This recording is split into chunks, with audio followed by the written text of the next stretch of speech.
A lot of people seem to be scared of zippers when it comes to sewing, but they're actually pretty simple as long as you know all the steps involved. I'm going to go over how to install a centered zipper on the Singer Classic 44S.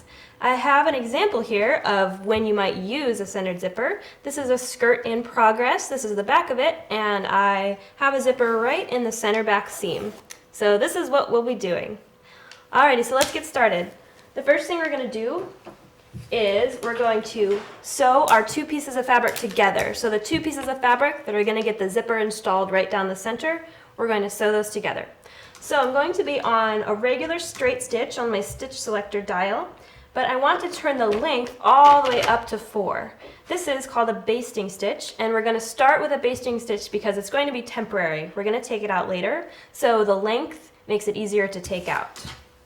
So I'm going to start right at the top. I'm going to use my 5/8 of an inch seam guideline, so I'm going to put the right edge of the fabric right along that line. And I'm not going to start with a back stitch because I'm going to take this out later, so I don't want to make it harder on myself by back stitching.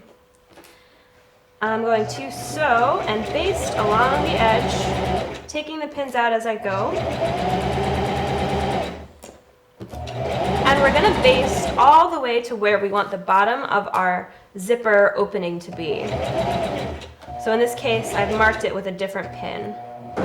Once you get to that mark, you're going to turn your stitch length back down to a regular construction stitch length, which is between 2 and 3, so about 2.5.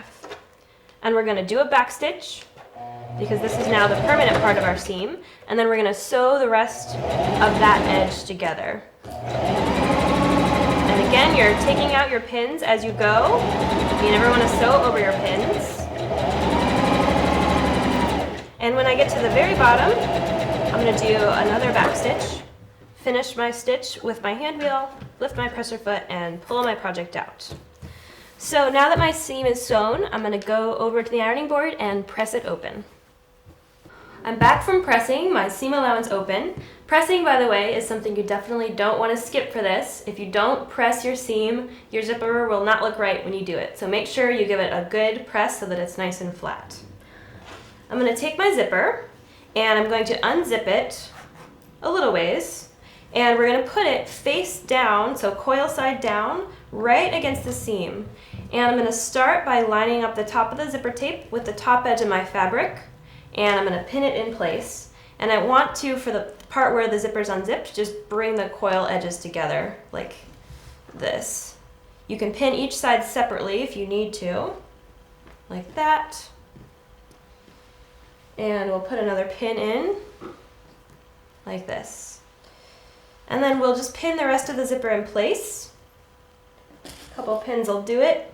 And you want to make sure that the zipper coil stays centered on the seam the whole way down. And it will be very helpful if you have the pull of the zipper facing up when you do this. It'll make a step in a few steps a lot easier. Now that my fabric's ready, it's time to set up my machine. The first thing I'm going to do is change my presser foot to a zipper foot. The zipper foot looks like this, and the whole point of the zipper foot is to be able to sew close to bulky things like a zipper without the presser foot getting in the way. So I'm going to push the presser foot release lever, and the regular presser foot's going to drop right off.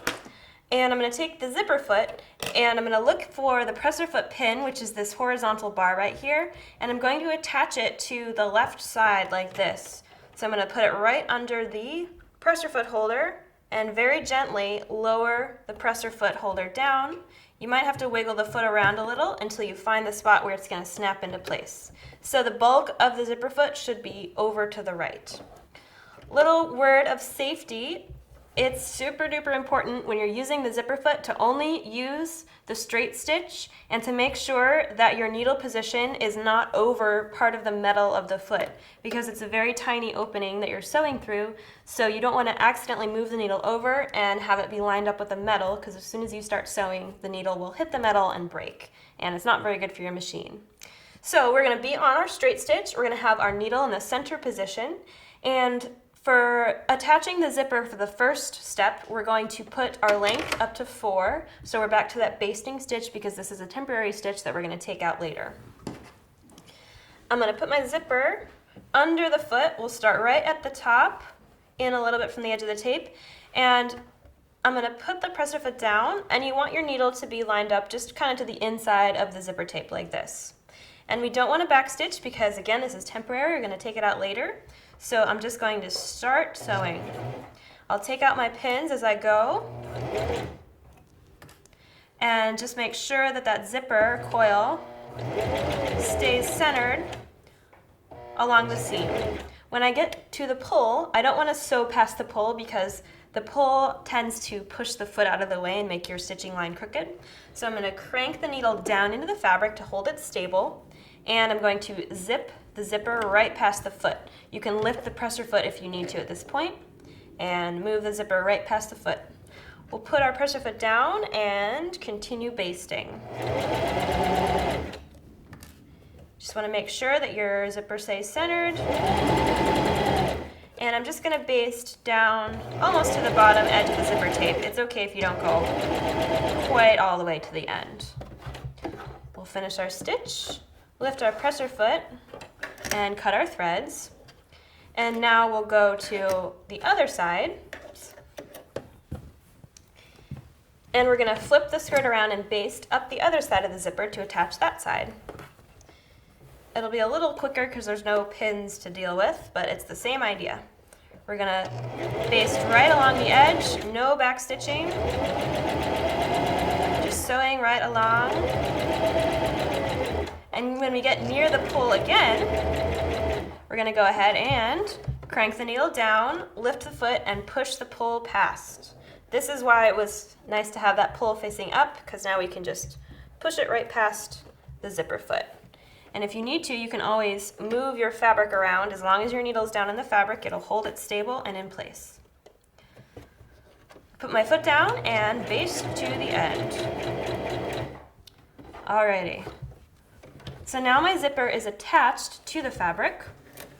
And the reason that we basted first is because now we're going to stitch it from the right side so that it looks really nice and pretty. And the basting will hold the zipper stable, make sure it doesn't move around.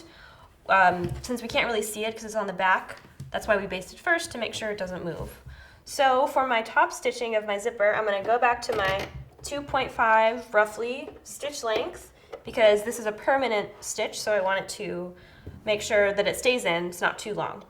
I've also marked on the fabric where the bottom of my basting was on the seam so that I know where I need to pivot to go around the zipper. You want to make sure that this point is not across the bottom zipper stop, which is metal, because you do not want to sew over that, because your needle could break or you could damage your machine, so you want to make sure that you steer clear of the stop down there. Okay, so we're going to start by putting our skirt under like this, with the open end or the top end of the skirt over here to the left. And I'm going to start right on my mark so that my needle is lined up with my mark. I'm going to start about 1/8 of an inch or so behind the seam. So I'm going to be sewing across the zipper. And remember, you don't want to sew over the metal part, but as long as your zipper teeth aren't metal, then you can sew over those. So I'm just going to start, sew right across, and when I get to the other side, I will hand crank the needle down into the fabric about 1/4 of an inch or so past the zipper. I'll lift my presser foot, turn the fabric, and I want to line up the center seam with the left edge of the presser foot right here. So what's going to happen is the presser foot's just going to glide along the zipper as we sew up the side.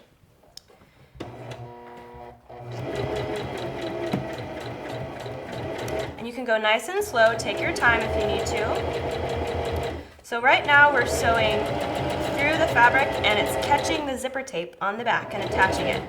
So when you feel that you're getting close to the pull, we're going to do the same thing we did when we were basting. We'll stop, crank the needle down, lift the foot, and just push the pull right past the foot so that we don't sew next to it. And if you need to, if you're feeling like you're a little cramped or too tight, you can always push the presser foot lifter up even further to lift the presser foot. So I'll put my presser foot back down and keep sewing.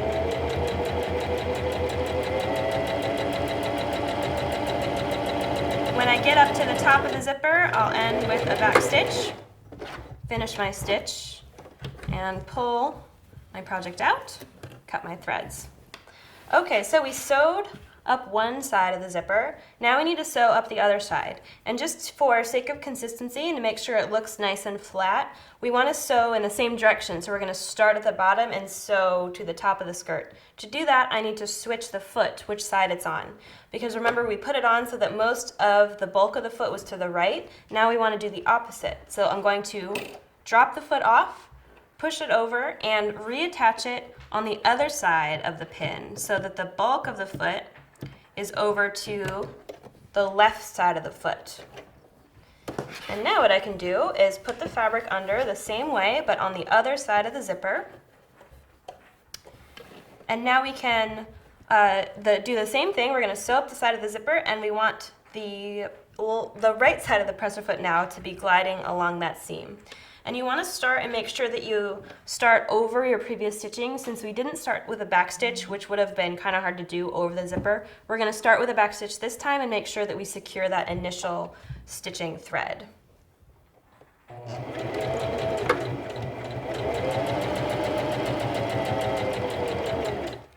And same idea when you get close to the pole. Crank your needle down, lift the presser foot, and push the pole right past to get it out of the way. Put your presser foot down and keep going.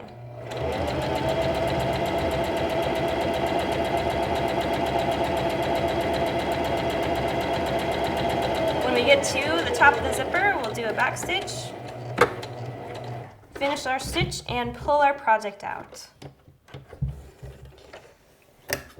So now our zipper is all attached, and we can trim our thread tails just to make this a little bit neater.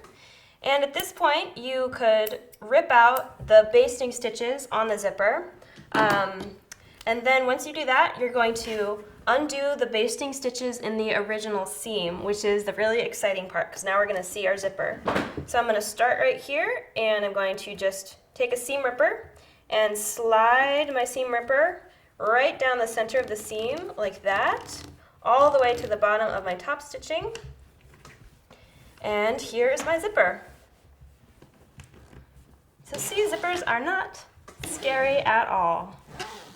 So since this is a skirt, now that my skirt back is complete, I would continue on with whatever my instructions were, attaching a waistband or a facing, and the top edge will look nice and pretty like that.